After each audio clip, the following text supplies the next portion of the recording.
아침을 오늘 앵무새 죽이기 편 시작하도록 하겠습니다. 이 책은 뭐 다들 제목도 많이 들어보셨을 것 같고 특히 미국에서 정말로 유명한 소설이에요. 그 1930년대 미국 엘라바마주를 배경으로 하고 있고요. 그때 당시에 인종차별 문제 그리고 사회 소수자, 약자 문제를 다루고 있습니다. 주인공인 어린 소녀 스카웃의 시선으로 그 지역사회에서 약자에 대한 차별과 편견이 어떻게 이뤄지는지를 생생하게 그리고 있고요. 그녀의 아빠인 에티커스 핀치 변호사가 백인 여성을 강간했다고 혐의를 받는 흑인 남성을 변호하면서 그 과정에서 보여주는 용기와 신념, 양심 이런 문제들이 굉장히 감동을 주고 있습니다. 이거는 하퍼리의 일종의 작가의 경험이 반영된 자전적인 소설이라고도 볼 수가 있어요. 실제로 작가인 하퍼리가 엘라바마주 출신이고요. 아버지도 변호사였고요. 또 그 아버지도 역시 그 살인죄로 기소된 흑인을 변호한 경험이 있습니다. 저는 사실 이게 굉장히 좀 올바름에 관한 책이라고 생각이 들었어요. 이러해야 한다. 근데 우리가 그러지 못하는 것들을 다루고 있다고 생각했는데 그럼에도 불구하고 굉장히 좀 딱딱하거나 지루하지 않고요. 굉장히 따뜻하고 재미있고 그렇게 유머러스하게 잘 넘어갔던 것 같습니다. 거기에는 화자인 스카웃의 역할이 정말 컸다고 생각이 들고요. 그러면 이제 구체적으로 책장 같이 넘겨가면서 제가 중요하다고 생각한 장면이나 문장들을 같이 보고 또 감상을 나누도록 하겠습니다. 참고로 혹시 이 책을 가지고 계신 분들은 좀 특이한 게 이 책 겉표지에 다들 발견하셨겠지만 메이콤 씨의 지도가 들어있어요. 그래서 책을 읽으시면서 어느 이웃이 어디에 살고 학교 가는 길에 왜 브래들리 집을 건너야 되고 이런 것들이 잘 나와 있어서 같이 비교해서 보시면 되게 재밌고요. 정말 깨알같은 그 그림들이 많이 있거든요. 그래서 이것도 다른 한번으로 보시는 분들은 또 놓치실 수가 있어서 같이 알려드릴게요.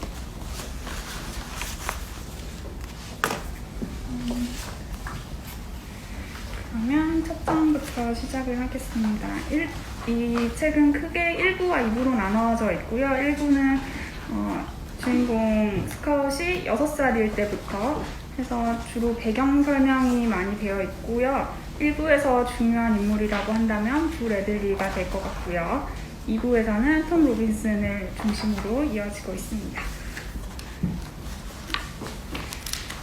1장부터 보실게요. 저는 첫 문장과 이 첫 번째 페이지가 처음 읽을 때는 잘 이해가 잘 안 됐는데 끝까지 읽고 나서 다시 펼쳐보면 굉장히 재미있는 도입이라고 생각을 했어요. 첫 문장이 잼 오빠의 팔이 심하게 부러진 것은 오빠가 13살이 다 되었을 무렵이었다 라고 나오잖아요. 이게 결국 이 소설의 결말이죠. 잼이 팔이 부러지면서 끝나고 그걸 간호하는 아빠의 모습으로 이 소설이 막을 내리는데요. 그래서 그 오랜 세월이 지나서 그 사건을 되돌아볼 수 있게 되었을 때 우리는 사건의 발단을 두고 나는 이 모든 게 6월 집안 사람들 때문이라고 생각을 했고 오빠는 아니다. 딜이 처음 여기 왔을 때 그러니까 부 레들리를 집 밖으로 끌어내자고 했을 때부터 이미 시작되었다 라고 말하면서 어렸을 때 이 당시 상황을 회상하면서 이 이야기가 시작된다는 것을 알 수 있습니다.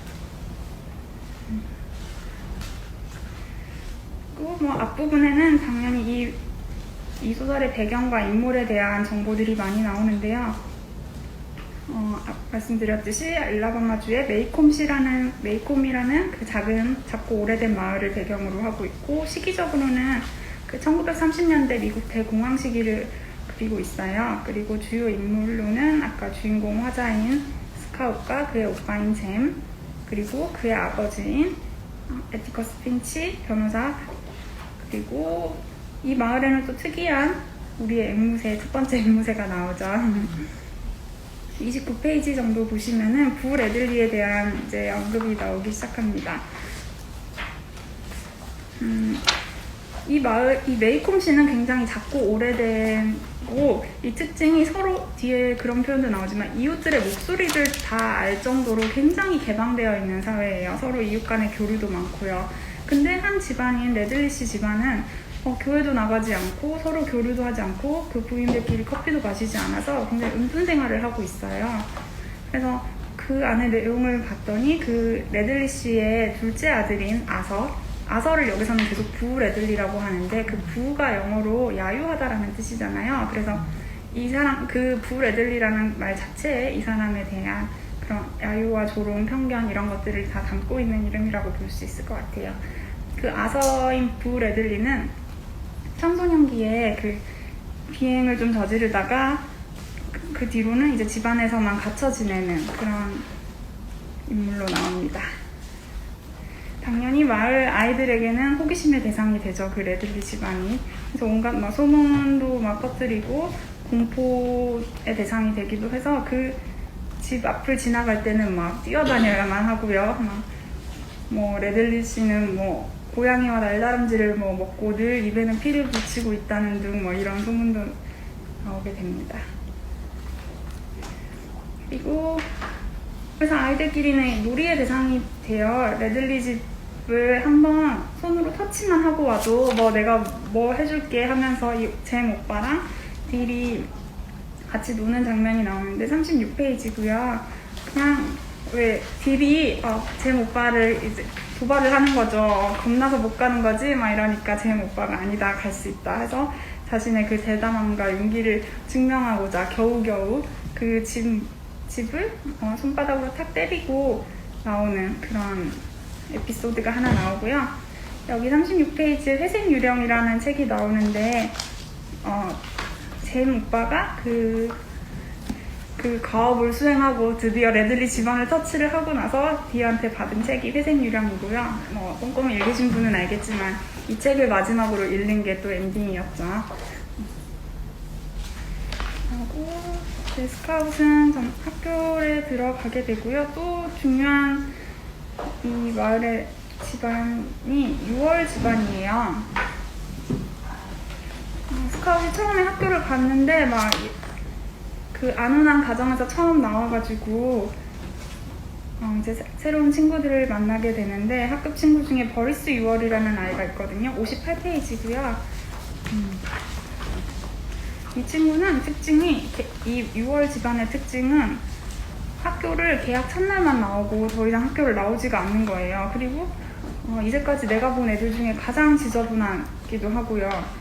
그래서 이 선생님도 얘가 골칫덩인 거예요. 어떻게 다뤄야 할지 모르고 그 어떤 훈육 선생님도 이 애들을 학교에 내보낼 학교로 데리고 올 수가 없었어요. 그래서 6월 집안에 대한 소개가 이쪽에 좀 나오고 그래서 스카웃은 막 학교에 적응을 잘 못합니다. 학교 친구들도 이상한 것 같고 선생님도 막 나를 뭐라 그러고 하니까 집에 가서 아빠한테 나 학교 못 다니겠다.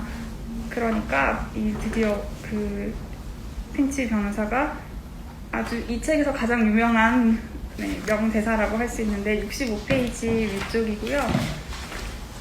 누군가를 정말로 이해하려고 한다면 그 사람의 입장도 생각해야 한다. 말하자면 그 사람 살갗 안으로 들어가서 그 사람이 되어서 걸어 다니는 거지 라고 얘기를 합니다. 그러니까 스카웃은 그래요. 아니 그 6월 집안의 애들은 어차피 계약 첫날만 나오고 안 나오던데 나도 안 가면 안 되냐 이러니까 아빠가 그 6월 집안에 대한 부정적인 평가를 막 쏟아내거든요. 뒷페이지 보시면 저는 처음 읽을 때 이렇게 아빠가 이미 6월에 대한 정보를 많이 주는지 참 놓치고 지나갔었는데 66페이지에 보시면 아빠는 그 6월 집안 사람들이 메이콤의 그 3대에 걸쳐서 치욕거리였고 그 중에 누구도 정직하게 일해본 적이 없고 인간이지만 마치 짐승처럼 살아가고 있다. 그리고 빈민구제금을 줘도 그 아빠가 밀주 마시는데 다 써버리고 아이들은 배고파서 울고 있다라고 아주 상세하게 그 집안 사정에 대해서 얘기를 해줍니다. 그렇게 스카웃은 그래도 학교를 계속 다니게 되고요. 이제 또 그 마을에서 그 부 레들리와 아이들과의 그 연결고리가 몇 가지가 있었어요. 부 레들리는 항상 집 밖을 나오지는 않지만 이 아이들의 존재를 알고 있었고 관심 어리게 지켜보고 있었거든요. 그래서 이 잼과 스카웃이 학교 가는 그 길목에 레들리 집 앞에 그 떡갈나무가 있는데 그 안에 있는 옹이 구멍이에다가 그 항상 뭐 인형이라든지 뭐 회중시계라든지 이런 조그마한 장난감 같은 거를 넣어놓고 아이들한테 기쁨을 선사를 했고요. 또 한 번은 마을에서 그 모디 아줌마네 집에 그 화재가 났는데 그때 그 불구경을 하느라고 정신이 없었을 때 이 아이들에게 몰래 뒤에 와서 담요를 덮어준 그런 일도 있었습니다. 그래서 아이들한테는 항상 막 공포와 호기심의 대상이었지만 사실 브래들리는 늘 아이들을 지켜보고 있었고 따뜻하게 뒤에서 지켜봐주고 있었다는 거가 일부에 있는 에피소드에 잘 나와 있고요. 이제 또 두 번째로 중요한 또 이야기의 줄기가 그 마을에 이제 소문이 돌기 시작합니다. 에티커스 핀치 변호사가 흑인을 변호한다 이런 소문이 나서 학교에도 퍼지고 뭐 이웃에도 퍼지고 했어요. 그래서 148페이지 쪽에 넘어가시면 그런 그 흑인을 변호하는 일이 사실 이 당시에 뭐 그 변호한다는 것만으로도 화제가 되었고 당연히 이길 수 없는 싸움이었어요. 너무나 그 법적으로 제도적으로 그냥 흑인은 인간의 그 취급을 못 받았던 시기였기 때문에 148페이지 아래쪽에 아빠 우리가 이길까요? 하니까 아빠가 말하죠. 아니 그럼 왜 해요? 하니까 수백 년 동안 졌다고 해서 시작하기도 전에 이기려는 노력도 하지 말아야 할 까닭은 없다 라고 얘기를 합니다. 그러면서 149페이지 제 아래쪽에 이번에는 우리가 북부 사람들과 싸우는 게 아니고 우리 친구들과 싸우는 거야 라는 이 문장이 나오거든요.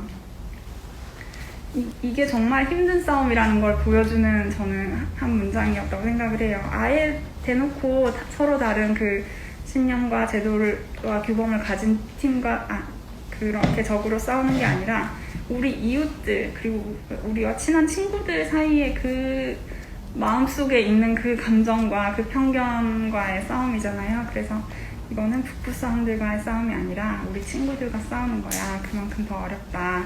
하지만 그 싸움이 어떻게 되더라도 우리는 그들은 여전히 우리 친구들이고 우리 고향이다. 이런 얘기를 해주고 있습니다. 그리고 또 에티커스 핀치의 이제 좀 멋있는 장면들이 좀 뒤에 나오는데요. 예를 들면 아빠가 아이들에게 처음으로 공기총을 사주는 게 나와요. 10장이고요. 173페이지부터 나옵니다. 근데 당연히 뭐 아시겠지만 남부 특히 미국에서는 뭐 총기 소유가 너무나 자유롭고 특히나 이 당시 그 남부지방에서는 너무나 당연한 권리였기 때문에 아이들한테 총을 사주고 총 쏘는 법을 가르쳐주는 거는 그냥 일반적인 교육의 일환이었는데 아빠는 총 쏘는 법을 가르쳐주지를 않는 거예요. 그러면서 또 하시는 말씀이 쏘고 싶은 만큼 어치새를 모두 쏘아도 된다. 하지만 앵무새를 죽이는 거는 죄가 된다는 걸 기억해라. 어떤 것을 하면 죄가 된다고 아빠가 말씀하시는 걸 들은 것은 그때가 처음이었습니다. 라고 얘기를 해요. 174페이지고요. 왜냐면 앵무새는 무해한 존재인 거죠. 우리를 위해서 노래를 불러주는 것 말고는 아무것도 하는 게 없다. 우리 곡식을 뭐 뺏어먹는 것도 아니고 그래서 앵무새를 죽이는 건 죄가 된다. 라고 해서 이 책에서 관통하는 아주 중요한 단어인 앵무새, 이 상징에 대해서 얘기를 합니다. 참고로 뭐 다들 아시겠지만 이 원제가 모킹버드잖아요. 이게 우리가 아는 패럿과 다른데 이 모킹이 그 흉내내다 라는 뜻이고 이 정확한 그 번역으로는 그 흉내내기 짓박이인데 이미 우리는 너무 앵무새 죽이기라는 제목이 익숙해서 그냥 앵무새 죽이기로 계속 간다고 번역자가 얘기를 하네요. 그래서 이제 앵무새가 상징하는 것 무해하고 그냥 그들이 살고 싶은 대로 사는데 굳이 우리가 가서 총을 쏘고 뭐 못살게 굴면 안 된다는 거. 그래서 이 좀 확장을 해보면은 사회에서 약자들 그리고 아웃사이더 뭐 소외된 사람 이런 사람을 상징하고 있습니다. 그러고 쭉 뒤에 넘어가 갈게요. 드디어 또 중요한 장면이 톰 톰 로빈슨에 대한 재판이라서 바로 재판장으로 좀 뛰어 넘어가도록 하겠습니다.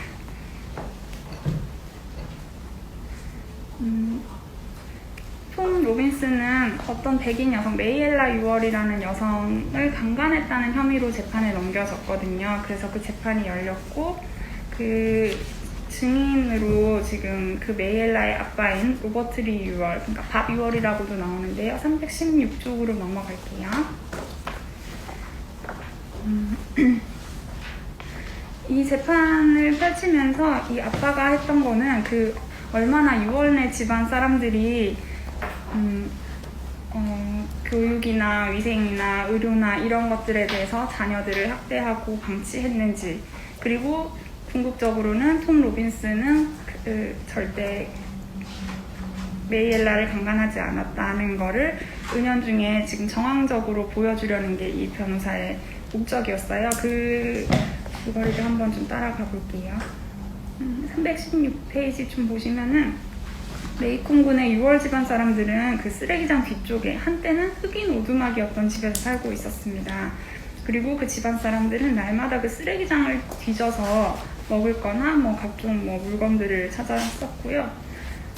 거기에 보시면 저는 좀 마음이 아팠던, 찡했던 부분이 317쪽 아래쪽인데, 근데 그 메이콘 사람들을 당황하게 하는 게 하나 있었는데, 그 6월네 집안에 앞에 울타리 옆에 아름다운 붉은 제라늄이 그 요강 6개에 나란히 한 줄로 놓여 있었다고 나와요.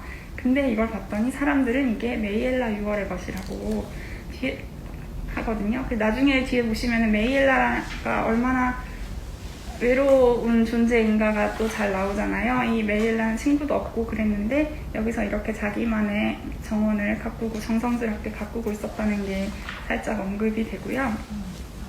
그 오두막에는 몇 명이나 되는 아이들이 사는지 알 수가 없을 정도로 다들 그냥 방치가 되고 있었어요. 보통 여기서는 흑백이 뭐 계층을 이루고 서열을 이루지만, 여기서는 그 6월네 집안은 백인 중에서는 가장 하류층에 해당하는 사람들이거든요. 그 무식하고 뭐 돈도 별로 없는 그 제일 하류층이고, 그래서 이 318쪽에 보시면 이 증인석에 서 있는 이 키 작은 사람이 근처 이웃들, 그러니까 흑인들보다 조금이라도 나은 점이 있다면 이 사람은 씻으면 피부색이 희게 된다는 거, 그러니까 피부색이 하얀색이라는 거 말고는 내세울 게 하나도 없는 그런 6월 집안에 대한 묘사를 해주고 있고요. 그래서 이 아버지를 신문하는 과정이 나오고 있습니다. 그래서 막 그 6월의 얘기를 들어보니 내가 발견했을 때 딸이 완전히 상처도 많고 뭐 그 톰이 그녀를 덮치려고 했었다라고 하니까 그 핀치 변호사가 묻죠. 326쪽에 보시면 그러면 그 상처를 보고 나서 의사를 불러야겠다는 생각은 하지 않았냐. 그러니까 이 바비월이 그러죠. 뭐라고요? 하면서 자기는 평생 살면서 자기 식구 누구를 위해서도 의사를 부른 적이 없다. 그러면 $5는 들었을 거다. 이 한마디만 봐도 이 수많은 아이들이 어떤 환경에 놓여 있었는지를 알 수 있겠죠. 그리고 또 그 아빠가 계속 유도를 합니다. 글씨를 쓸 수 있냐, 글씨 쓸 수 있다 그러니까 한번 써봐라 해서 이 사람이 왼손잡이라는 거를 보여주고요. 또 그녀의 오른쪽 눈에 멍이 들었기 때문에 아마도 왼손잡이인 사람한테 폭행을 당했을 것이다 라는 거를 이제 그 배심원과 그 재판정에서 보여주고 있습니다. 그리고 그 뒤에 이 피해자라고 상정된 메이엘라가 이제 증인이 되는데요. 339쪽에도 보니까 이제 학교를 다닌 지는 얼마나 됐냐 했더니 2년인가 3년 정도밖에 인가 됐다라고 얘기를 해요. 그래서 그 아빠는 계속 이제 사건과 크게 관계없어 보이는 그런 질문들을 하면서 6월 집안의 생활상을 계속해서 그려내고 있습니다. 그래서 학교를 왜 안 다녔냐라고 메이엘라에게 물으니까 집안에 글을 읽고 쓸 줄 아는 사람이 두 사람이나 있는데 다른 아이들까지도 그걸 배워야 하냐 이런 얘기를 하고요. 340페이지에 보면 메일라에게 묻죠. 친구가 누구 있냐? 친구가 누가 있냐고 물었더니 메일라가 그게 무슨 말이냐고 못 알아듣는, 나를 놀리는 거냐 하면서 굉장히 혼란스러워하고요. 증인은 아버지를 사랑하냐라고 했더니 사랑한다니 그게 무슨 말이냐 라고 얘기를 하고 있습니다. 이것만 봐도 또 이 6월 집안의 그 가족을 잘 보여주고 있고요. 메일라는 특히 맞이여가지고 가장 생활고가 심했던 아이라고 볼 수 있어요. 그래서 그 아빠는 계속 그 복지 자금으로 술을 마시고 엄마는 안 계시고 늘 쓰레기장을 뒤져야 했고 이런 거의 학대 수준의 방치를 계속 견뎌온 아주 외로운 여성이었다는 게 점차 재판에서 밝혀졌고요. 그러면서 자기를 강간한 범인이 저기 있는 톰 로빈슨이다라고 지목을 합니다. 이제 마지막 반전처럼 나오죠. 그 사건의 전말이 어땠는지는 톰 로빈슨이 증인으로 나오면서 밝혀지는데 355페이지 정도 보시면 실제로 톰 로빈슨은 그 집에 자주 갔다고 해요. 그거는 왜냐면 메이엘라가 늘 자기를 집으로 불러들였고 집에 와서 집안일 좀 도와달라고 했기 때문에 호의를 가지고 몇 번 집에 간 적은 있었고요. 그리고 늘 자기한테 먼저 말을 걸었다고 했습니다. 처음에 메이엘라는 그렇지 않다고 얘기를 했었거든요. 근데 메이엘라가 톰 로빈슨이 증언을 하는 동안 메이엘라는 이 세상에서 가장 외로운 사람처럼 보였다. 심지어는 25년 동안 집 밖에 나오지 않는 부 레들리보다도 메이엘라가 더 외로워 보였다라고 스카웃이 말을 하고 있고요. 아마 톰 로빈슨은 그녀에게 상냥하게 대해주는 유일한 사람이었을 것이다. 이런 얘기를 합니다. 그래서 사건은 이 메이엘라가 오히려 톰을 먼저 유혹하려고 했었고, 그러자 너무 당황한 톰이 도망을 갔고, 그 도망이 바로 그 죄의 증거가 되어버린 이런 아주 안타까운 상황이라는 게 나타났고요. 그럼에도 그 길머 검사가 자꾸 톰 로빈슨의 꼬투리를 잡으면서 자꾸 유죄로 몰아가요. 그걸 지켜보던 딜이 366쪽에 보시면 검사가 자꾸 톰 로빈슨을 괴롭히니까 갑자기 울기 시작합니다. 재판을 지켜보다가. 그래서 결국은 보지를 못하고 재판에서 나오는데 딜이 368페이지에 이런 문장이 나와요. 그런 식으로 대하는 건 옳지 않아. 옳지 않다고. 어느 누구도 그런 식으로 말할 권리는 없어. 그게 나를 구역질나게 만드는 거야. 이렇게 재판에서 나와서 잠시 이제 숨을 고르고 있으니 레이먼드 아저씨가 다가옵니다. 근데 저는 이 레이먼드 아저씨도 일종의 앵무새와 가까운 존재라고 생각을 했거든요. 늘 술에 취해 있다라는 그런 소문만 있었고 또 흑인 여성들과 같이 산다 너무 그런 그래서 비난의 대상이 되었는데 실은 이 아저씨도 술은 못 먹고 사실 먹고 있는 거는 그냥 콜라였고 그냥 자기가 살고 싶은 대로 사는 사람이었어요. 그래서 그 아저씨가 말을 해주죠. 딜이 우는 이유에 대해서 373페이지 위쪽에 보시면 사람들이 다른 사람에게 주는 고통 때문에 우는 거지. 심지어는 아무런 생각도 없이 말이야. 흑인도 인간이라는 사실을 일부러 생각한 것도 아닌데 백인이 흑인한테 안겨주는 그 고통 때문에 우는 거란 말이다 라고 하면서 딜이 그냥 인간이라면 누구나 선천적으로 가지고 있는 그런 공감 능력 때문에 도저히 그런 역겨운 상황을 견디지 못하고 구역질이 나고 눈물이 나는 그런 상황을 잘 얘기를 해주고 있습니다. 왜 우리도 되게 잔혹한 범죄나 이런 폭력 사건 이런 걸 봤을 때 더 이상 거기에 무감각해지면 이게 정말로 그게 더 무서운 거잖아요. 그걸 보고 마음이 아프고 더 공감할 수 있어야 그나마 우리가 같은 사람에게 어떻게 이럴 수가 있을까 하고 그런 마음이 드는데 다른 어른들은 이제 점점 여기서는 얼굴이 두꺼워지면서 그걸 그냥 감내하고 그냥 보고 지켜보게 되는 거죠. 여기서 딜처럼 이런 반응을 보이지를 않는 거죠. 그런 아이의 모습도 저는 잘 볼 수 있었던 것 같고요. 이제 마지막 에티커스 변호사의 최후 변론이 나옵니다. 항상 이런 법정 소설, 재판을 다룬 소설에서는 변호사의 마지막 발언이 제일 멋있죠.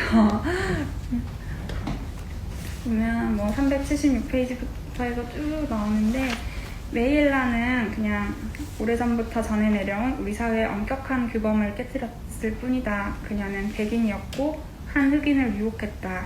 그녀는 우리 사회에서 도저히 있을 수 없는 행동을 한 거다. 그리고 그녀의 아버지는 그것을 받고, 그리고 그 왼손잡이인 그 아버지가 아마 심하게 구타를 했을 것이다. 그리고 또 톰 로빈스는 앞에도 잠시 나왔지만 신체 장애가 있어서 왼손을 거의 쓰지를 못해요. 그래서 이 왼손으로 그 메일라의 오른쪽 눈을 이렇게 가격했다는 거는 사실 정황상 불가능했을 것이라는 거를 좀 암시를 해주고 있고요.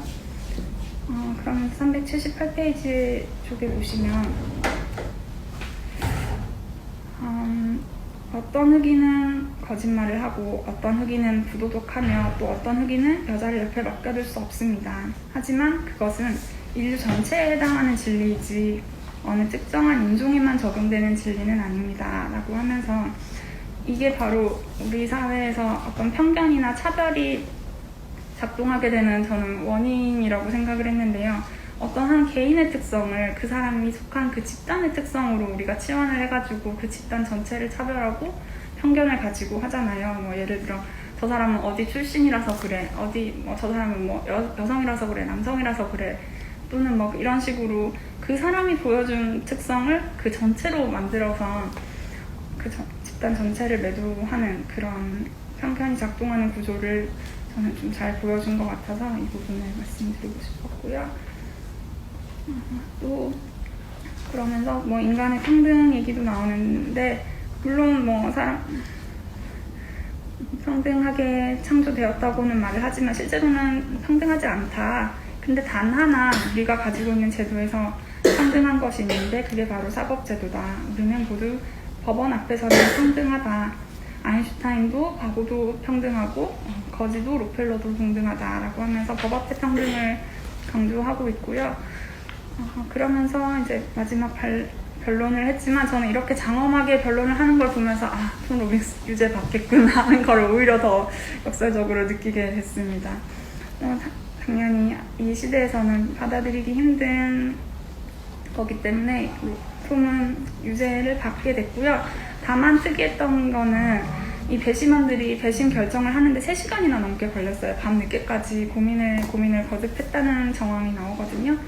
근데 물론 재판을 이길 수는 없었지만 이렇게 배심원단을 고민하게 만든 유일한 변호사가 이 사람이었다라는 문장도 나오거든요. 399페이지에 나오고요.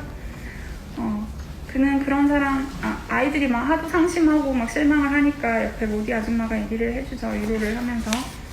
그런 사건에서 배심원들을 그렇게 오랫동안 고민하게 만들 수 있는 이 지역에서 유일한 변호사다. 우리는 지금 한 걸음 내딛고 있는 거다.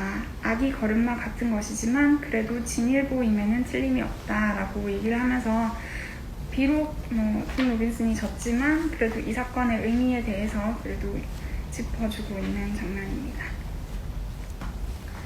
그러면서 밥 위월은, 근데 이제 사람들은 알죠. 밥 위월이 잘못된 행태와 그 톰 로빈슨이 무죄라는 걸 이제 다들 심정적으로는 다들 이제 알고 있기 때문에 이 지역사회에서도 밥 위월은 계속해서 더 소외를 당합니다. 직장에서도 잃고 안 그래도 백인 중에서도 하류층에 해당하는 사람이었는데 더 이상 이제 더 고립되는 상황이 되면서 사람들을 협박하고 특히 나약한 사람들을 공격하게 되는데요. 그 내용이 그거 전에 444페이지에 잠깐 보시면 이 지역 신문에 이런 죄송합니다. 톰이 결국은 유죄 판결을 받고 감옥으로 들어가지만 톰은 너무 억울한 나머지 이제 탈출을 시도하게 되고 그 도망가는 과정에서 총을 맞고 사망을 하게 되거든요. 그래서 톰이 죽는 얘기가 나오고요. 그 톰이 죽기까지의 과정이 444페이지 아래쪽에 보시면 쭉 나와요. 톰은 죽는 날까지 정당한 법 절차를 적용받았습니다. 공개적으로 재판을 받고 12명의 진실되고 선량한 배신원들에 의해 유죄 판결을 받았습니다. 그리고 아빠가 줄곧 그를 위해 싸워왔고요. 아빠는 자유인이 쓸 수 있는 모든 방법을 동원하여 톰 로빈슨의 목숨을 건져주려고 하셨습니다. 하지만 사람들 마음속에 있는 비밀의 법정에서는 아빠도 어쩔 수 없었던 겁니다. 톰은 메일라 6월이 입을 열어 소리를 지르는 순간 바로 죽은 것과 다름없었습니다. 라고 하면서 이 비밀의 법정이라는 단어가 나와서 사실 정말로 이 법 절차에 따르면 톰은 할 수 있는 한 다 한 거고 굉장히 이 제도로서는 억울할 게 없지만 이 사람들 마음속에 있는 그 뭐랄까 국민정서법이라는 말도 있잖아요. 이 법감정에는 감정적인 거는 도저히 이길 수가 없었던 거죠. 그래서 여기 사람들의 그 뿌리 깊은 그 편견과 그 차별 이런 것들 때문에 결국 톰이 희생이 되었다라는 얘기를 해주고 있습니다. 그리고 이제 마지막으로 그 동네에 할로윈 축제가 있고요. 시간 좀 지나서 스카웃과 잼이 그 축제를 다 마치고 깜깜한 밤에 집으로 귀가하던 길에 어떤 괴한의 습격을 받게 되죠. 그리고 누군가가 와서 이들을 구출해주는 장면이 나오고요. 실상을 봤더니 그 아이들을 습격한 그 괴한은 밥 6월이었고 술에 취해서 그 아이들을 칼로 찌르려고 했었는데 나중에 발견을 해보니 밥 6월 자체가 그 칼에 찔려 있었다는 게 발견이 됐고요. 그게 테이트 보안관이 그걸 봤고 이제 그 오빠는 잼은 그 스카웃을 구하는 과정에서 그 팔이 부러져요. 그래서 그 오빠를 집까지 데리고 온 아저씨가 계신데 그게 또 우리의 부 레들리가 갑자기 또 영웅으로 등장을 해서 아이들을 구해주죠.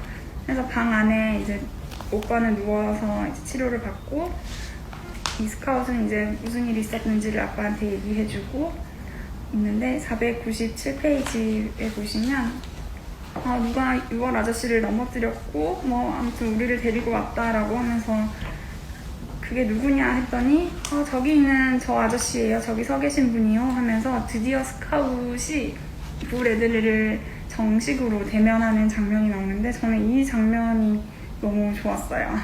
이 방 안에서 이 따뜻한 분위기에 이 안온한 곳에서 드디어 부 레들리와 정식으로 만나는 장면인데 이 스카웃의 시선을 따라가면서 한번 497페이지를 읽어보셨으면 좋겠습니다. 먼저 손을 봤더니 한 번도 햇볕을 받아보지 못한 것처럼 하얗고요. 당연히 집에서 운동 생활을 했으니까 그랬겠죠. 그러고 카키색 바지를 입었고 셔츠가 있었고 얼굴도 백지창처럼 창백했고 눈동자는 잿빛이고 머리카락도 있었고 하지만 그런 긴장한 모습을 보여주는 이 하나하나 그 신체를 따라가면서 관찰하는 이 시선들이 저는 되게 좋았거든요. 그러면서 이제 마지막으로 얼굴을 딱 보는 순간 아저씨가 미소를 지어주셨고요. 그러자 스카웃은 갑작스럽게 눈물이 쏟아졌습니다. 그리고 인사를 하죠. 안녕하세요, 부 아저씨. 이렇게 해서 서로 대면을 하고 인사를 하는 장면이고요. 그래서 이제 스카웃은 부 레들리 아저씨가 자기들을 구해줬다는 거를 알게 됩니다. 이 와중에도 또 이성적인 우리의 아버지께서는 이 사건을 이렇게 덮을 수는 없다. 어쨌든 사람이 죽었고 어떻게 그 밥이 죽었는지를 그래도 낱낱이 공개를 해야 한다. 그러면서 이 아빠는 사실 그 잼이 찔렀을 거라고 약간 의심을 하죠. 그러니까 그 보안관이 아니다, 변호사님 절대 아니고 밥 6월은 자기 칼 위로 넘어져가지고 자기 칼에 찔려서 스스로 죽었다라고 얘기를 하죠. 변호사님의 아들은 밥 6월을 칼로 절대 찌르지 않았습니다 하면서 508페이지에 보시면 이 보안관이 얘기를 하죠. 이 동네에서 아무 이유 없이 흑인 청년 한 사람이 죽었고 그 죽음에 책임 있는 사람도 죽었습니다. 이번에는 죽은 자가 죽은 자를 묻어버리게 하시죠. 변호사님, 죽은 자가 죽은 자를 묻어버리게 하시란 말입니다 하면서 거의 밥 6월이 스스로 죽었다는 걸 거의 설득을 하는 수준으로 하게 됩니다. 그래서 그러면서 또 근거를 드는 게, 만약에 이 사건의 전모를 다 읍내 사람들한테 밝히라고 하면 그러면 그게 무슨 일인 줄 아느냐. 바로 이 아이들을 구했던 부 레들리가 세간의 관심을 받게 될 테고, 그러자면 이 훌륭한 일을 한 저 부끄럼 많은 사람을 백일화에 끌어내야 되는데 그거는 저한테는 죄악입니다 라고 얘기를 하면서, 만약에 이 부 레들리가 막 이렇게 관심을 다 받게 되면 당연히 우리 아내를 비롯해서 모든 여자들이 케이크 들고 가서 그 집 앞에 갈 테고 막 이 사람은 못 견딜 것이다 라고 하면서, 여기서 사건을 밝히지 말고 그냥 이쯤에서 덮어두자, 그리고 저들을 다 부 레들리를 보호해주자 라고 얘기를 합니다. 그러자 아빠가 스카웃한테 말하죠. 너는 이 말을 이해할 수 있겠냐? 6월 씨가 자기 칼 위로 넘어졌다는 걸 이해할 수 있겠냐? 라고 했더니 아빠 전 이해할 수 있어요. 말하자면 앵무새를 쏴 죽이는 것과 같은 것이죠 라고 얘기를 하죠. 그래서 이 부 레들리의 성정을 봤을 때 이 사람을 관심을 끌게 하는 거는 일종의 앵무새를 쏴 죽이는 것과 비슷하니까 여기서 그냥 덮어두자라고 이제 합의를 보게 되고요. 레들리 아저씨가 마지막으로 자기 집에 좀 데려다 달라고 얘기를 해요, 스카웃한테. 그러면서 같이 스카웃과 그 집에 가게 되고요. 그래서 스카웃은 처음 태어나서 두 번째로 레들리네 아저씨 집 대문 안으로 들어가게 됩니다. 그리고 레들리 아저씨는 집 안으로 들어가고 다시는 아저씨의 모습을 볼 수 없었고요. 이제 스카웃은 여기서 처음으로 그 방향에서, 레들리 집의 현관에서 방향으로 마을을 바라보게 됩니다. 나는 여태껏 이 방향에서 우리 동네를 바라본 적이 없었습니다 라고 하면서 그쪽에서 그 시선으로 바라본 그 이웃들, 그리고 513페이지 아래쪽에서부터 쭉 보시면 이제 예전에 어린 시절, 앞에 2, 3년간의 시절이 일종의 쭉 축약이 되면서 그림처럼 쫙 흘러가거든요. 하면서 막 아이들이 뛰어놀고, 막 낚싯대 들고 와서 그 쪽지 막 넣고, 막 자기들끼리 희희낙낙거리면서 막 놀고, 그 떡갈나무 앞에서 당혹감과 기쁨을 느끼고, 그리고 뭐 불타는 집 앞에서 아이들한테 그 담요 덮어줬던 것들, 이렇게 해서 514페이지 이 부분도 굉장히 저는 환상 같은, 그렇게 되게 아름답게 잘 그려졌다고 생각을 했었는데, 이제 드디어 스카웃도 그 레들리 집에서 마을을 바라보자 아빠의 말이 정말 옳았습니다. 언젠가 상대방의 입장이 되어보지 않고서는 그 사람을 정말로 이해할 수 없다고 하신 적이 있습니다. 그러면서 레들리 아저씨네 집 현관에 서 있는 것만으로도 충분했습니다 라고 얘기를 하고 있습니다. 그리고 스카웃이 집에 돌아왔더니 아빠는 그 오빠를 간호하면서 책을 읽고 있었는데, 잼이 가지고 있던 회색 유령이라는 책이고요. 이거는 아까 앞에도 말씀드렸듯이 그 딜과의 내기에서 그 레들리 씨 집을 터치를 하고 나서 받은 전리품이죠. 그러면서 아빠한테 막 읽어달라 그래요, 스카웃이. 마지막 페이지 보시면은 그 회색 유령의 내용이 잠시 나오는데, 어떤 스토너 시인의 아이가 클럽하우스를 엉망으로 만들어 놓고 온통 잉크를 뿌려 놓았다고 생각을 했는데, 그래서 막 그 범인을 막 찾으려고 쫓았는데 붙잡을 수가 없었어요. 근데 마침내 그 사람을 만났는데 그는 그런 짓을 하나도 하지 않았고 정말로 멋진 애였다 이러면서 이 회색 유령의 스토리조차도 그 부 레들리를 떠올리게 하는 그런 내용이었다는 걸로 얘기가 끝나고요. 그래서 결국 우리가 잘만 보면 대부분의 사람은 모두 멋지다라고 해서 아빠가 얘기를 해주고 있습니다. 이 줄거리는 여기까지이고요. 너무나 다들 쉽게 잘 읽으셨을 텐데 제가 또 너무 말이 길었습니다. 이 책은 미국에서 굉장히 아까 영향력이 크고 성경 다음으로 가장 영향력이 있었다라는 수식어도 있는데, 영향력을 어떻게 수치로 잴 수는 없으니까 어쨌든 확실한 거는 이 책이 미국인들한테 많이 읽혔고 사람들한테 많은 감동을 줬다는 거는 맞을 것 같고요.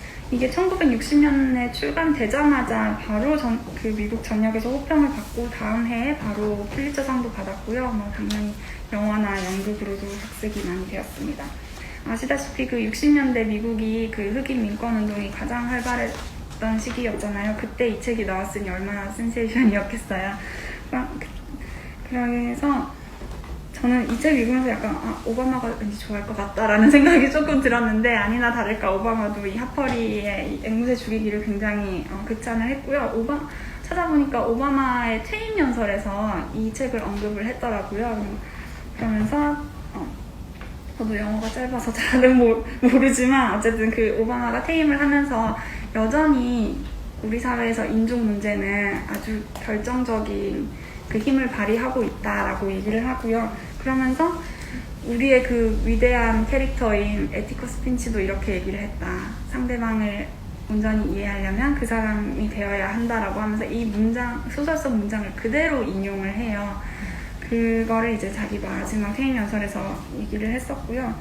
좀 특이했던 게 그 연설에서도 오바마가 하퍼리가 이렇게 말했어.